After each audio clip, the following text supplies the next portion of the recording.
Des heurts ont éclaté mardi au Grand Bazar de Téhéran. La contestation contre la vie chère se poursuit dans le pays avec un tour de plus en plus politique. Le récit de Mevalo. Ils sont des centaines et crient leur colère dans le Grand Bazar de Téhéran.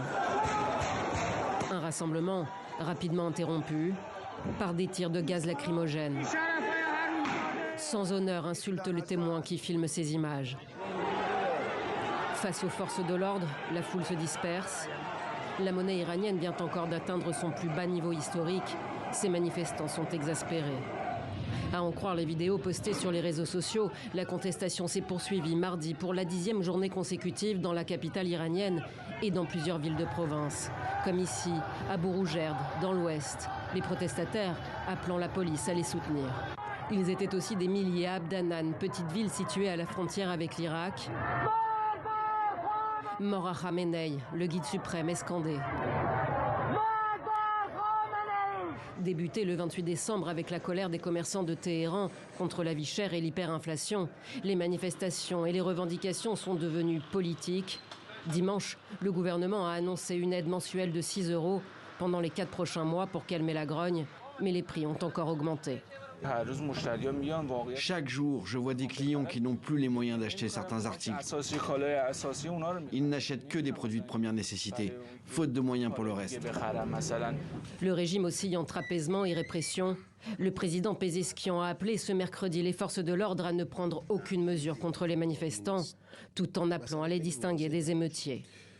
Ils n'ont aucune excuse, la situation est claire, ils agissent de concert avec les ennemis de la République islamique d'Iran.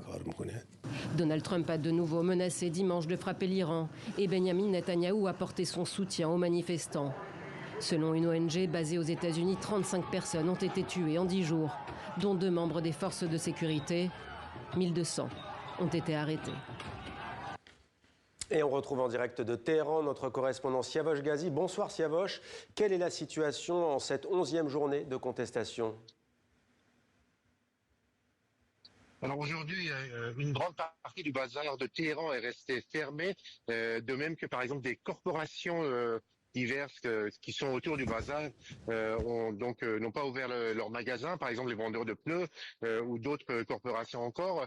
Il n'y a pas eu, contrairement à hier, beaucoup de manifestants dans le quartier du bazar à Téhéran.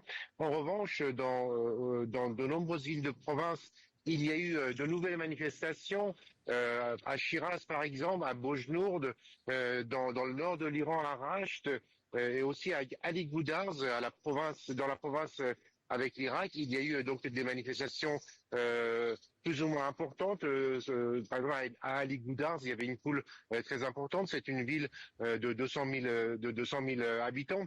Donc la protestation se poursuit avec des slogans toujours très durs contre le pouvoir.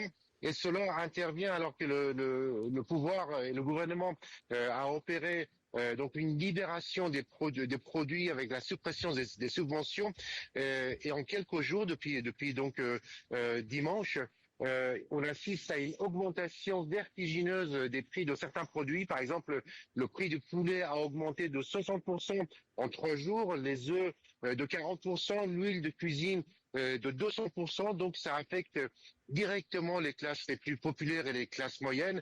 Et donc cela peut avoir des effets et mettre encore plus de l'huile sur le feu de la contestation, puisque d'ores et déjà tous ces produits-là avait déjà augmenté depuis 6 mois, depuis 3 mois, au moins de 100% ou 150%. Et cette nouvelle inflation vient s'ajouter à la hausse des prix qu'on avait déjà constatée ces derniers mois. Merci beaucoup Siavosh Ghazi en direct de Téhéran pour TV5 Monde.